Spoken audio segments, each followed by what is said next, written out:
Colonel Espinido, pumasok ka sa PNP service noong 1996, tama ba? Yes po, Your Honors, Mr. Chair. Kailan ka na-assign or nag-engage sa intelligence and operations?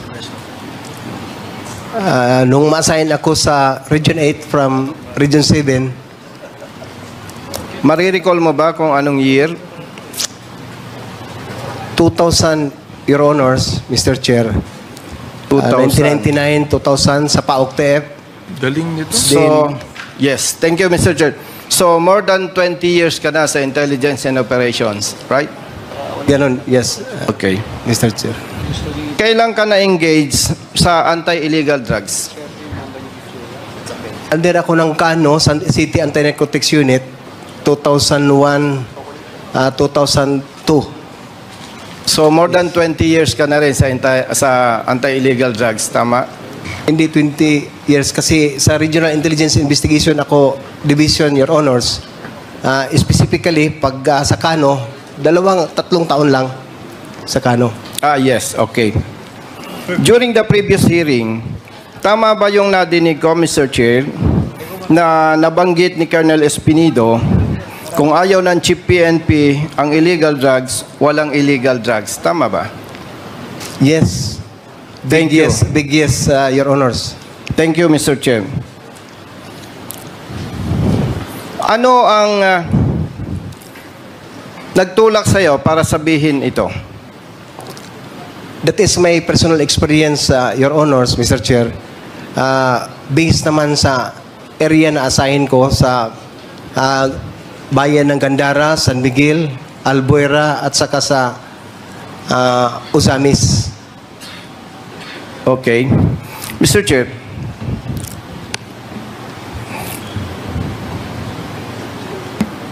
naniniwala ka ba na alam ito ng maraming PNP personnel? Pero ikaw lamang ang naglakas loob na expose ito? Mayroon nakaalam, mostly, Your Honors, mga classmate ko. At saka sa Region 8, alam nila na yun mga nangyari sa akin, Your Honors.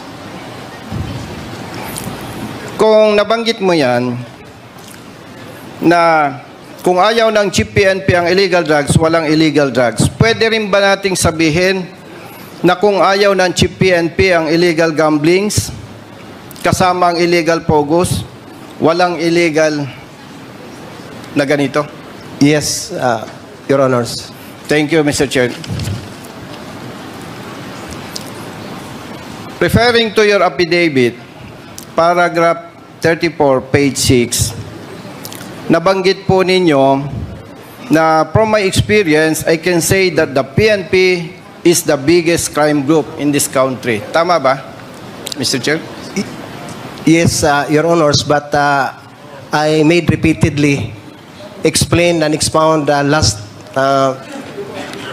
Quad Committee hearing, Your Honors. Yes. Ano ang nagtulak sa'yo para sabihin to? Your Honors, I have supposedly reply for the controversial issue last hearing, but that is your question. I'm not yet read my reply, Your Honors, but to tell you, I can say that because of also my experience. Yes, And thank you, Mr. Chair. Colonel Espinido, Mr. Chair,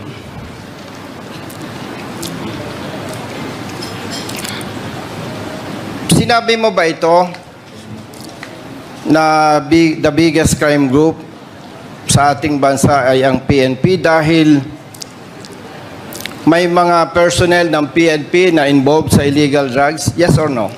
yes, Mr. Sinabi Chair. mo rin ba ito, Mr. Chair, dahil may PNP personnel na involved sa illegal gamblings? Yes or no? Yes, Your Honors. Sinabi mo rin ba ito dahil may mga involved na PNP personnel sa kidnappings? Yes, Your Honors. Sinabi rin mo ba ito dahil may mga PNP personnel na nasasangkot sa killings or EJK? Yes or no? Yes, Your Honor. How about robbery holdup? We can attest to that, Your Honors, because when the time my last time here in 28 August 29, there is a news that there is a robbery holdup happened in Bataan with the 7 police officer involved. Yes, I agree with you. How about, na-assign ka sa Mindanao? Yes, Your Honor. Region 11. Sa pagkakaalam mo, mayroon bang human trafficking na nangyayari within Mindanao? I cannot really give you the exact answer, Your Honors, because just only a hearing or a report that there is but a documentation. Yes. So you mean, may nadidinig ka? Yes, Your Honor. Yes. Gusto ko lang i-clarify, Mr. Chair, kay Colonel Espinido. Kasi, para malinawan ng taong bayan. And of course, malinawan ng PNP personnel.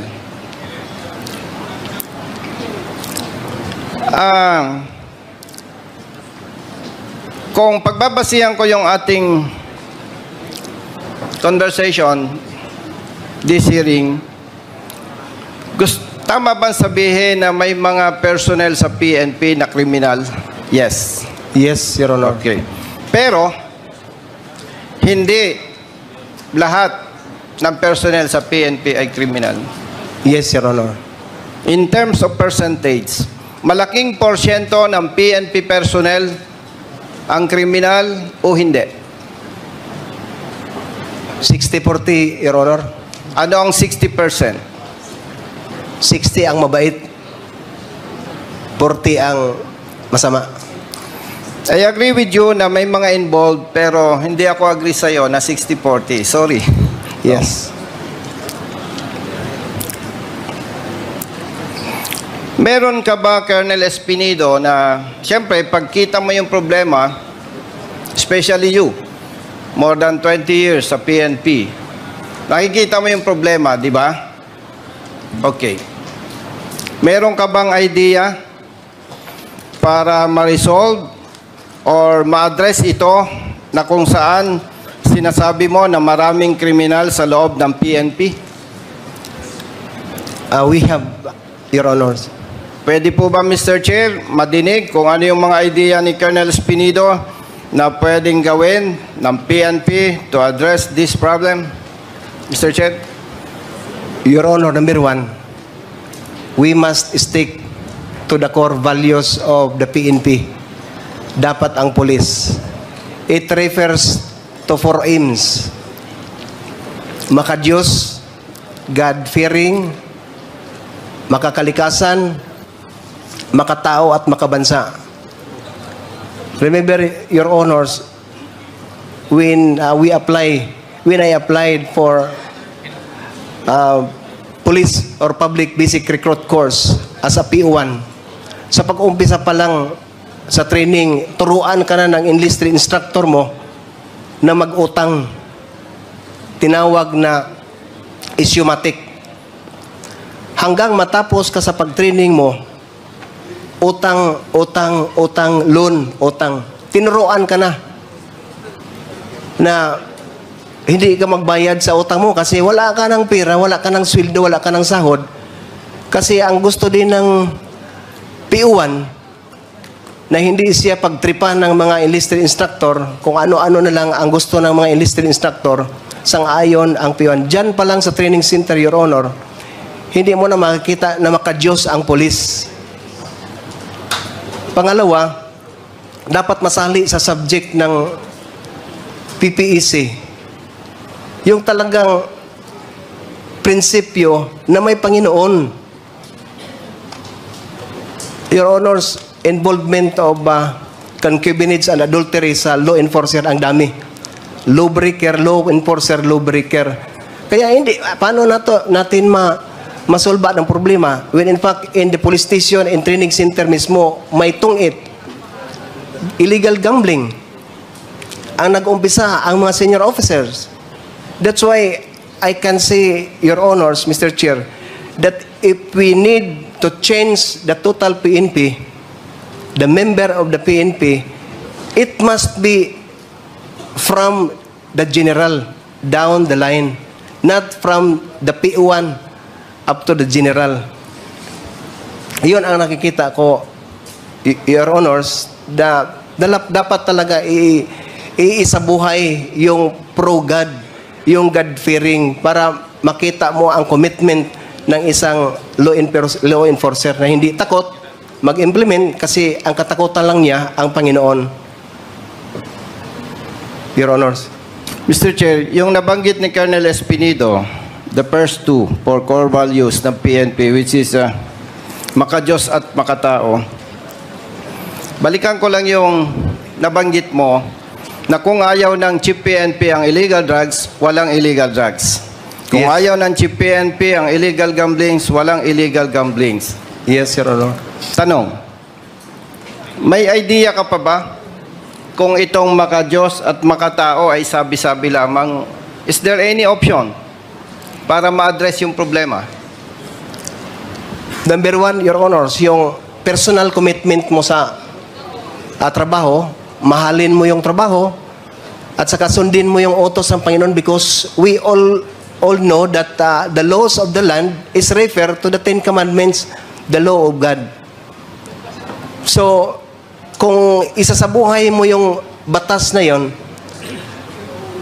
magsasabi tayo na totoo kang nagtrabaho na may Panginoon kasi hindi ka takot, at saka alam mo kung anong batas na ipapairal o i-implement mo, enforce mo, kasi yun na sinasabuhay mo yung training mo, you love your training, you love your organization, because you love first your God, Your Honors. Are you aware, Colonel Espinido, na mayroon chaplain service sa PNP? Yes, Your Honors. Gusto mo bang sabihin na parang kulang yung kanilang trabaho?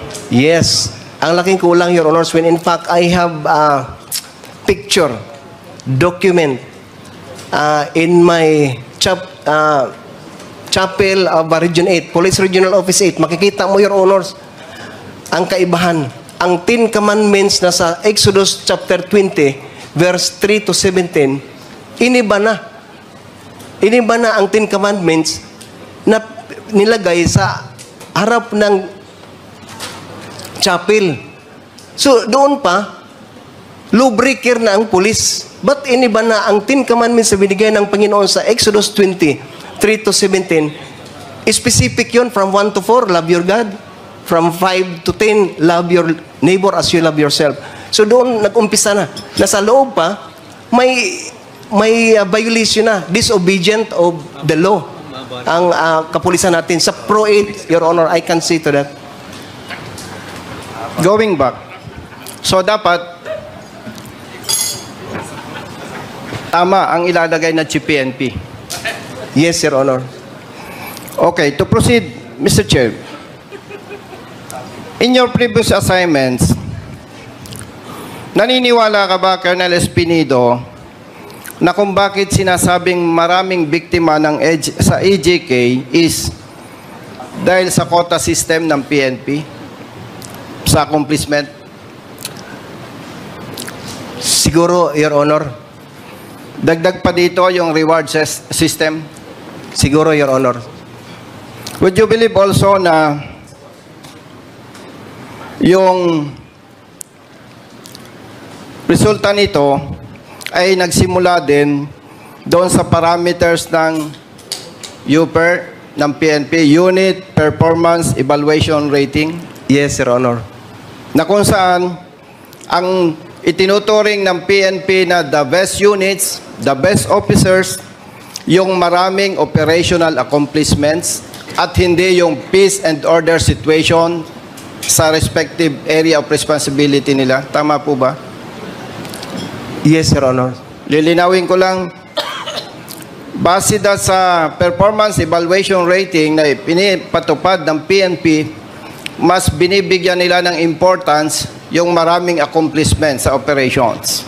Yes, Your Honor. Hindi yung peace and order situation sa kanilang respective area of responsibility. Tama? Big yes, Your Honor. And to clarify this issue, Mr. Chair, kapag chief of police ka ng isang city, peaceful, hindi rampant ang illegal drugs, hindi rampant ang illegal gamblings, no robbery hold-up, no kidnappings, peaceful ang area mo, hindi ka magiging best unit. Tama ba? Yes, Your Honor. So, would you agree na dapat isa sa dapat bigyan ng atensyon ng PNP itong performance evaluation rating system nila Yes, Your Honor. na mas pahalagan yung peace and order situation ng bawat area of responsibility, hindi ang padamihan ng accomplishments? Yun ang dapat, Your Honor. More than 20 years ka sa service, would you agree that there are officers na may tinatawag na players Yes, Your Honor. para gumawa ng accomplishment? Yes, Your Honor. Yes. Thank you, Mr. Chair. PNP Drug Enforcement Group. In your own opinion, nung ginawa ba ito, nakatulong sa anti-illegal drugs operation ng PNP o nagpalala? Palala, Your Honor, sa akin. Would you agree na kaya nagpalala mismong doon sa organization, sila na yung nakipaglaro sa illegal drugs? Yes or no? Yes, Your Honor. Dahil sila ay merong authority, tama? Yes, Your Honor. May personnel, Yes, Your Honor. may intelligence, Yes, Your Honor. may operational capability, Yes, Your Honor. may logistics, Yes, Your Honor. may community engagement. Yes, Your Honor. Tama ba? Yes, Your Honor. Sumasangayon ka ba na dapat walang PIDEG sa PNP Yes, Your Honor. para huwag lumakas yung illegal drugs in our country? Yes, Your Honor. Sumasangayon ka ba, Colonel Espinido, na mas magiging maganda ang kampanya against illegal drugs kung merong composite group, personnel from AFP, NBI, BID, and PNP to support the PIDEA? Yes or no? Yes, Your Honor.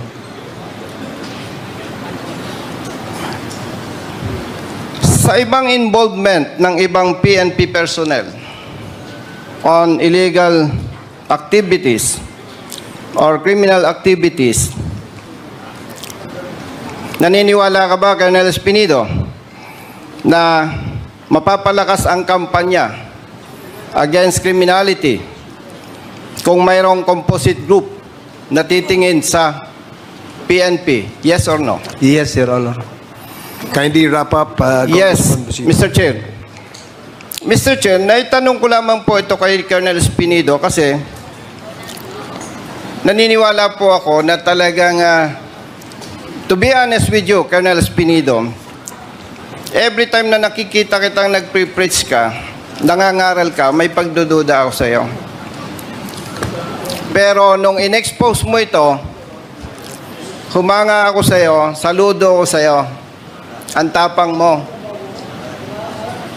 At naniniwala ako sa iyo, yung pananampalataya mo sa Panginoon nating Diyos ang nagtulak sa iyo para maging matapang. Yes or no? Yes, Your Honor. Congratulations, Colonel Espinido. Thank you. Praise the Lord. Mr. Chair, maraming salamat.